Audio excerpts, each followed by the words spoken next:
Namo Bhagavate Vasudevaya. Srimad Bhagavatam, Canto 7, Chapter 3. Hiranyakashipu plans to become immortal, like everyone else.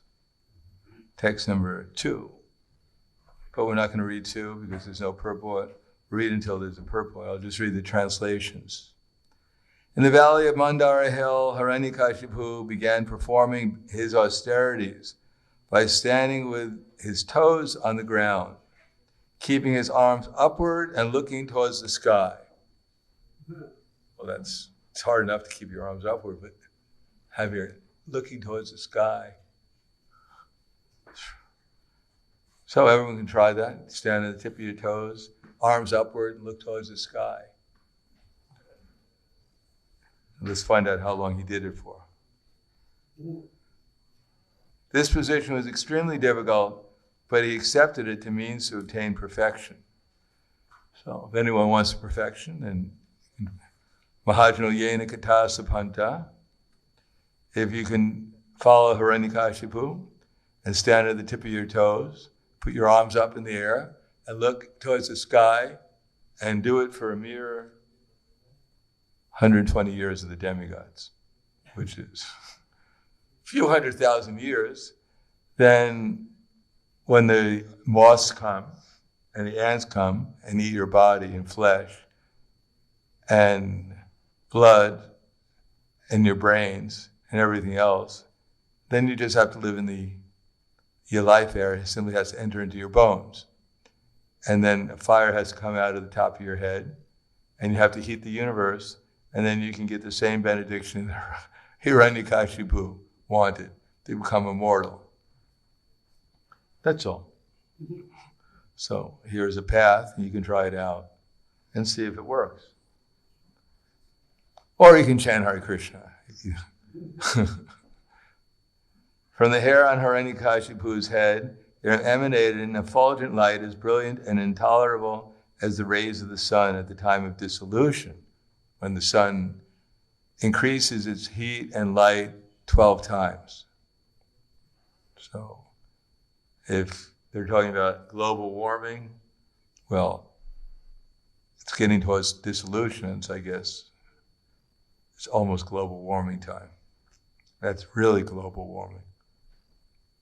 Seeing the performance of such an austere penances, the demigods who have been wandering throughout the planets now return to their respective homes.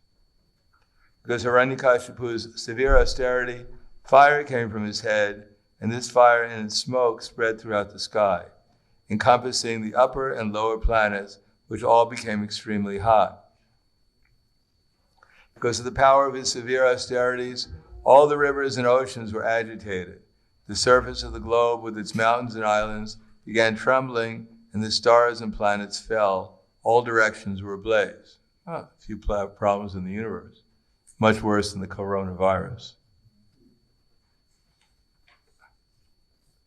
Scorched and extremely disturbed because of Hiranyakashipu's severe penances, all the demigods left the planets where they reside and went to the planet of Brahmaloka, where they informed the Creator as follows: O Lord of the demigods, O Master of the universe, because of the fire emanating from Hiranyakashipu's head, as a result of his severe austerities, we have become so disturbed that we could not stay in our planets, but have come to join you. O great person, chief of the universe, if you think it proper, kindly stop these disturbances meant to destroy everything before your obedient subjects are annihilated. Hiranyakashipu has undertaken a most severe type of austerity, although his plan is not unknown to you. Kindly listen as we submit his intentions. Text 9 to 10. We'll just read 9. Shrisva characharam idam tapo yoga samadhina adyeste sarva dishyebhya parameshti nijasanam Shritva characharam idam Tapo yoga samadhina. Adyeshte sarvadishtye parameshti nijasanam.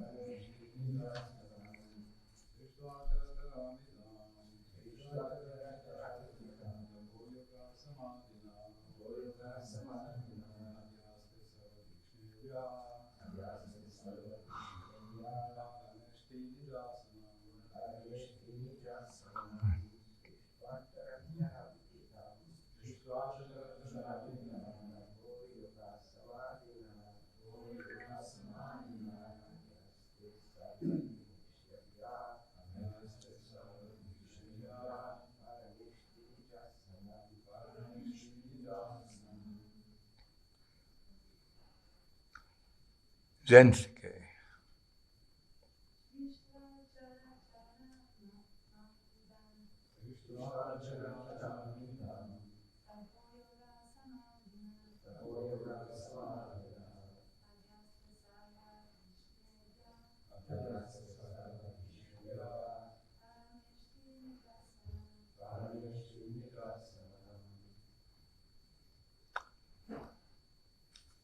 Shrispa, creating.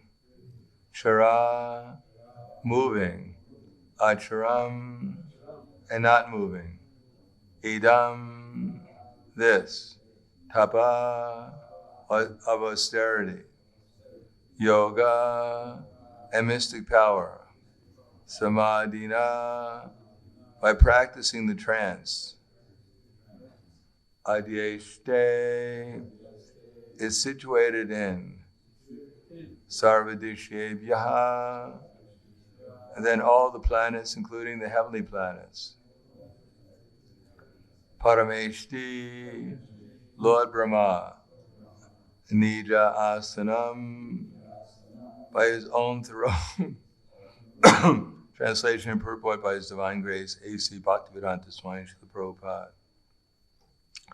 The Supreme Person within this universe, Lord Brahma, has gotten his exalted post by dint of severe austerities, mystic power, and trance. Consequently, after creating the universe, he has become the most worshipful demigod within it. Since I am eternal and time is eternal, I shall endeavor for such austerity, mystic power, and trance for many, many births, and thus I shall occupy the same post occupied by Lord Brahma. Purport. Hiranyakashipu's determination was to occupy the post of Lord Brahma, but this was impossible because Brahma has a long duration of life. As confirmed in Bhagavad Gita 8:17, Sahasra Yuga Paryantam Ahara Yad Brahmano Vidu. 1,000 yugas equal 1 day of Brahma. The duration of Brahma's life is extremely great, and consequently it was impossible for Hiranyakashipu to occupy that post. Nonetheless, his decision was that since the self, Atma, and time are both eternal, if he could not occupy that post in one lifetime, he would continue to execute austerities life after life, so that sometime he would be able to do so. Namo Vishnu Padaya Krishna Prasthaya Bhutale Srimate Bhaktivedanta Swami Namane Namaste Saraswatam Deve Gauravani Pacharane Nirvishesha Srinivadi Paskyatyade Satarane. This is called determination, but determination in the mode of ignorance. Great determination, but striving in the wrong direction. That to try to strive for something impossible is in the mode of ignorance. However determined you may be to get that particular position, if it's impossible to get, then that's called madness. But Hiranyakashipu is the leader, and practically everyone in the universe are his followers. He's not the only one looking for gold and a soft bed. Everyone is wondering what the price of gold is, or the stock market, or the euro, and everyone's wondering what a soft bed would be and who should be on it. So this is the age-old questions And Hiranyakashipu is simply the personification of someone trying for the impossible. But all of us in the material world, in material consciousness, we're also trying for the impossible and doing it life after life. Hiranyakashipu only did it for one lifetime, and we're doing it since time immemorial with the same result.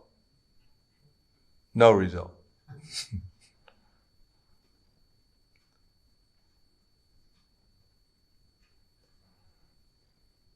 So what was Hiranyakashipu thinking?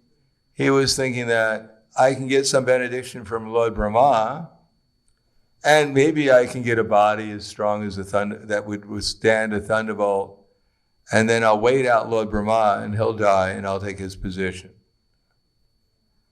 Now Hiranyakashipu was intelligent enough to know that if he was eternal, and obviously he must have been somewhat off the bodily concept of life. Because otherwise, how can anyone stand for 120 years of the demigods with their toes, on their toes, with their arms upraised, looking towards the sky, ants building an anthill around your body and eating your flesh, and you're drinking your blood, eating your brains, etc. How can, and then you're living in your life here. Obviously, you must be somewhat off the bodily concept of life.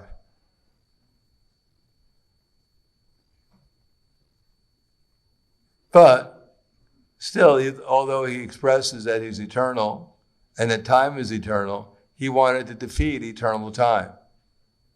He wanted Brahma to give him a benediction so that he would not die.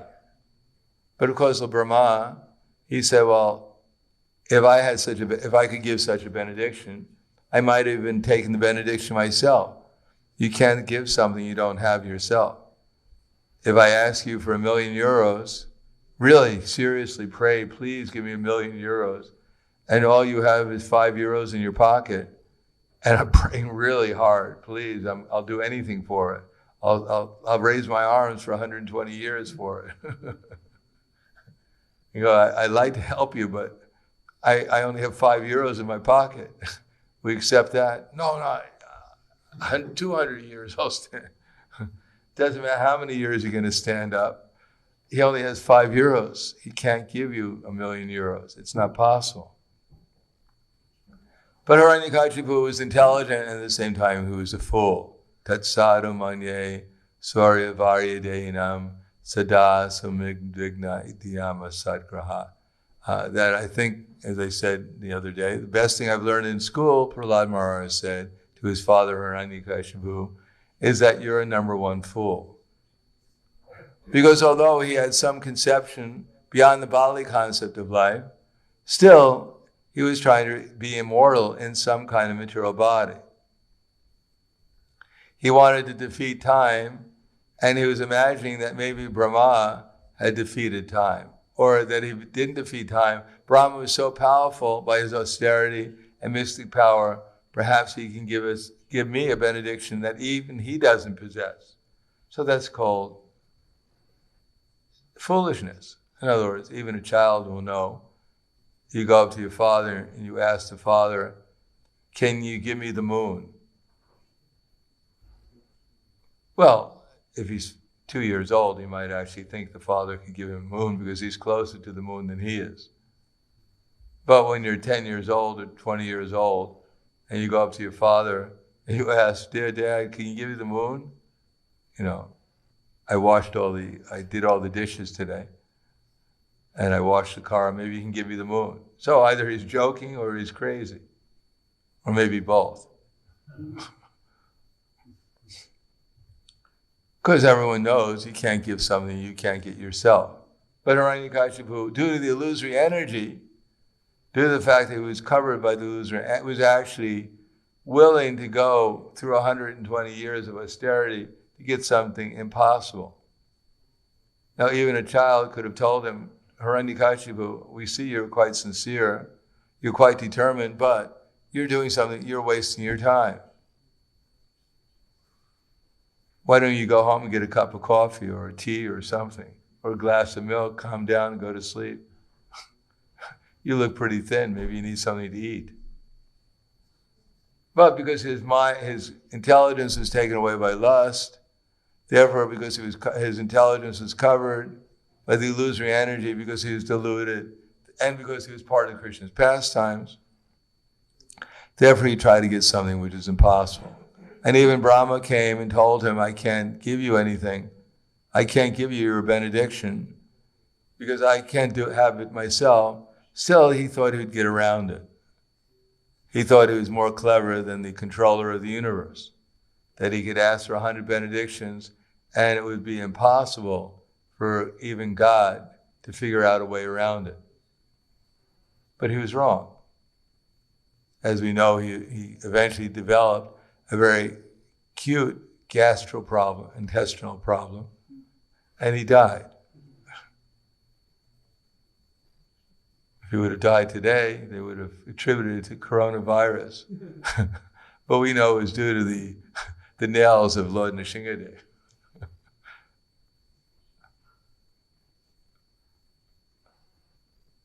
The conclusion is we should be determined, but we should be determined to get something which is possible and which is actually valuable. Now, Hiranyakashipu knew that if he wanted something valuable, it had to be, if he was going to go through this austerity, he should ask for something really valuable. And he knew that what stood between him and factually controlling the universe was that his body was going to die. Now, if he himself could not control the death of his own body or the changing of his own body, then how could he assume to control the universe? If you can't even control something which is right next to you, that you're supposed to be have the greatest influence over, how are you going to control everything outside of you?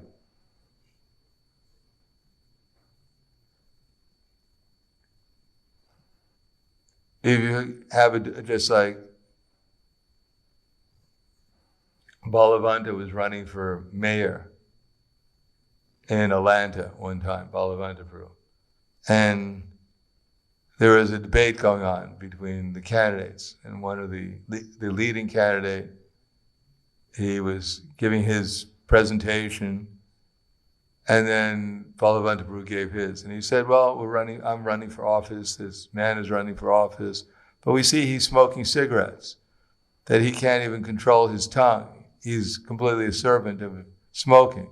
So how could he assume to control people or anything else properly if he can't even control his own senses? So if you can't even control the things that are right next to you, how are you going to assume to control the whole universe? Hiranyakashipu had a problem. He wanted to control the universe, but he knew that time was controlling him, changing his body. So he had to stop that before he could assume to be the control of the universe. So he tried that. He tried to get a situation where he was not affected by time anymore. And of course, he was a little disappointed that Brahma couldn't give him that benediction, so he asked for it indirectly.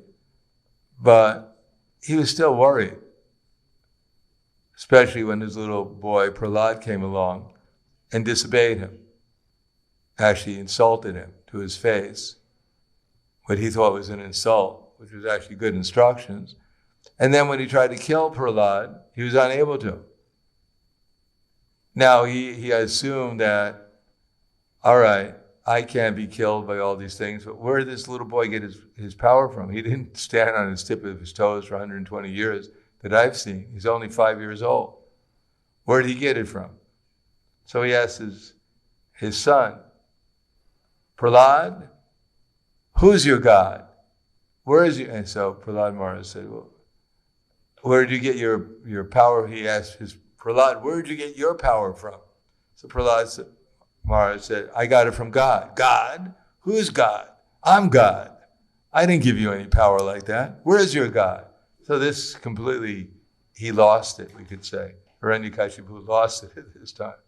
I've been trying to get this power to defeat death, and I did it for 120 years of the demigods. I went through the austerity, and this little boy seems to be as powerful, and maybe even more powerful than me. maybe he'll grow up and kill me. I've been trying to kill him. Maybe he'll turn the tables on me and kill me because he seems even more powerful than I am. It doesn't seem like he did anything to get it. Where is he? This is unjust. The whole thing is unjust. I'm putting in a complaint. It's official. Who do I send it to? And of course, he didn't understand that there's no way he was going to get around it. But then again, we're in the same position. We're not as powerful as Hiranyakashipu. We don't have the same duration of life he has. We don't even have the same intelligence. But we're equally as deluded as he is, in the sense that we're actually thinking, I'm going to accomplish something here in the material world, and that somehow or another it's going to last. And that maybe by some austerity, taking my vitamins every day, I'll be able to achieve what I want and become immortal. Well, we're wrong. It's a useless waste of time, but we've been doing it since time immemorial, so we're quite determined as Hiranyakashipu, to keep on going life after life, to do the impossible, and we're getting the same result life after life, learning that it is impossible. But we're very sincere, crazy people, and therefore we might keep on doing it from now until time immemorial, unless we get good association and we change our determination, our direction in life. So I'll stop there. Thank you. Any questions?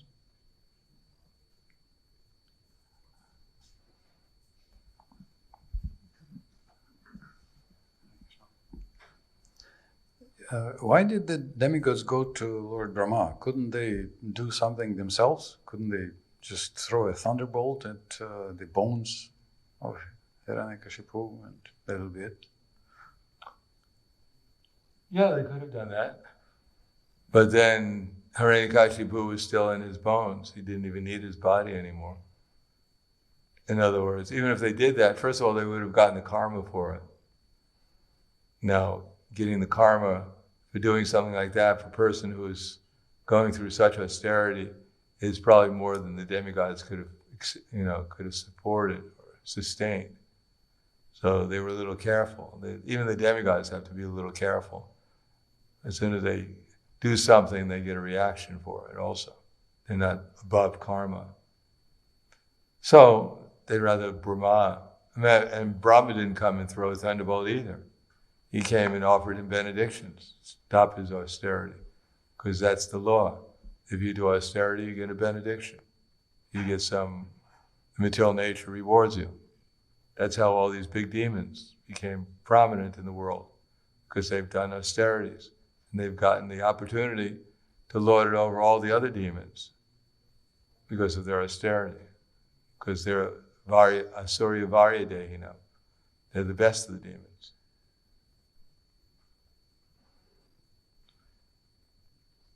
Anything else?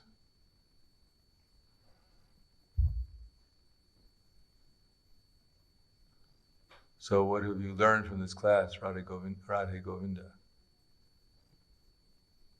Don't endeavor for the useless, impossible things. Such as? Trying to find happiness in the material world. Yes. And Ananta, what did you learn? If you can't control the senses, how can you then control the universe? Yeah. And Adipurusharu. Even demons perform austerity. So austerity is part of the course. Yes. Lalita Govinda.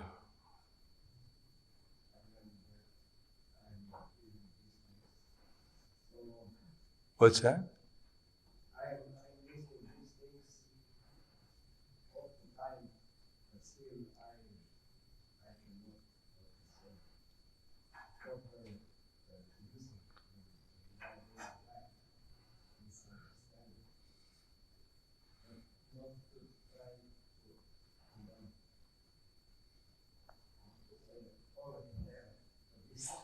If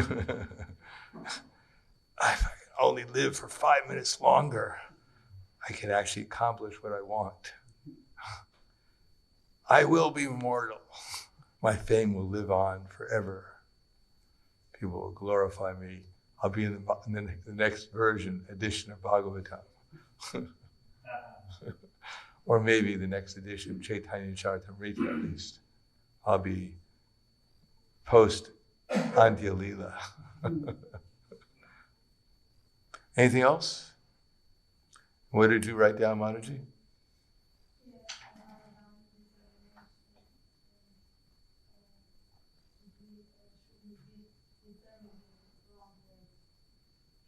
Yes. And what's the positive way of saying it? How should we be determined? How should we be determined? Yes. We should be determined in the right way. Okay. Thank you very much. Yeah. Yes. Question. Microphone. Mic for the mic man.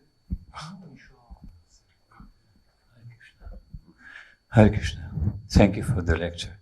I've been wondering, how can such a man like Hiranyakashipu, who was, let's say, 5 minutes ago, comforting his family with so great transcendental philosophy and knowledge, be so stupid to ask for something like this?